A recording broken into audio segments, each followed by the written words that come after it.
একটা অ্যাকাউন্টের মানে স্টপিং করতে হইলে বা নর্মালি অ্যাকাউন্টের সেফটির জন্য কি কি করতে হয়, অ্যাকাউন্টের মধ্যে কি কি সেটিং করতে হয় সেগুলো দেখাবো। হ্যাঁ, এটা একটা অ্যাকাউন্টে ঢুকলাম। হ্যাঁ, তারপরে এখানে নর্মালি ধর প্রোফাইলের অ্যাবাউটে গেলাম। এখান থেকে নাম্বার অবশ্যই অনলিমি করবা, ডান। ঠিক আছে, জন্ম তারিখ অবশ্যই অনলিমি করবা,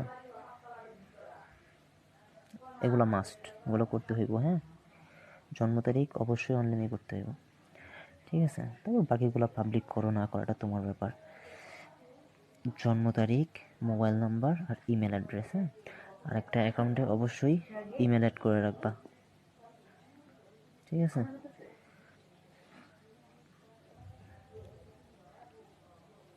অ্যাকাউন্ট খুললে নাম্বার ইমেল অবশ্যই অ্যাড করে রাখতে হবে। হ্যাঁ, এগুলো মাস্ট।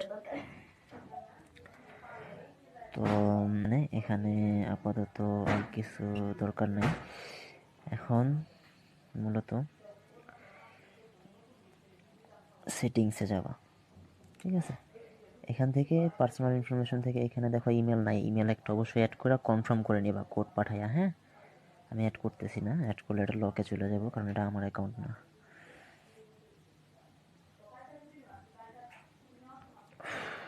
সমস্যা করতেছে। তারপর এই যে security and log in.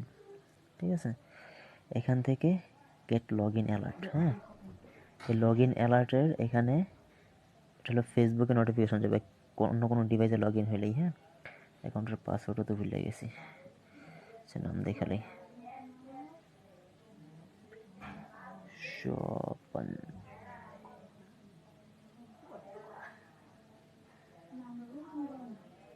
Log in অ্যালার্টটা সবগুলো অন করে দিতে হইব। হ্যাঁ,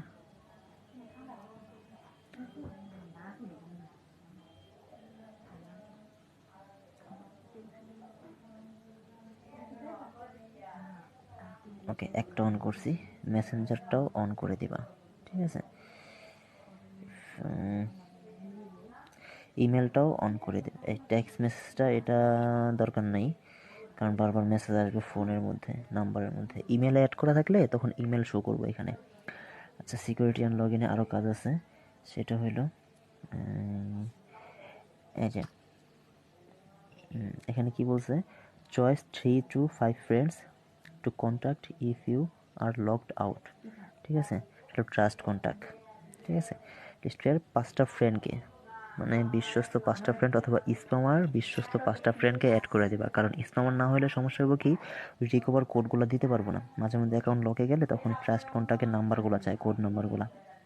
ঠিক আছে, আচ্ছা, সিকিউরিটি অ্যান্ড লগ ইনে আরও কাজ আছে, দেখাইতেছি। মোবাইলে কথা বলতে আবার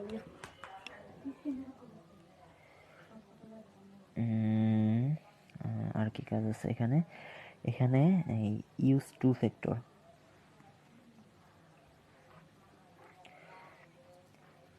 ইউজ টু ফ্যাক্টর অথেন্টিকেশন। হ্যাঁ, নাম্বার দিয়ে করা যাইব, আর একটা হলো অ্যাপস দিয়ে করা যাইব। ঠিক আছে, আমি একটা অ্যাপসের লিঙ্ক দিয়ে দিব, এখান থেকে ইউজ অথেন্টিকেশন অ্যাপসের মধ্যে ক্লিক করবা। এই যে এখানে ক্লিক করলে দেখবা একটা কিউআর কোড লেখা আসবে, তো ওইখানে নিচে লেখা দেখবা, দেখাই,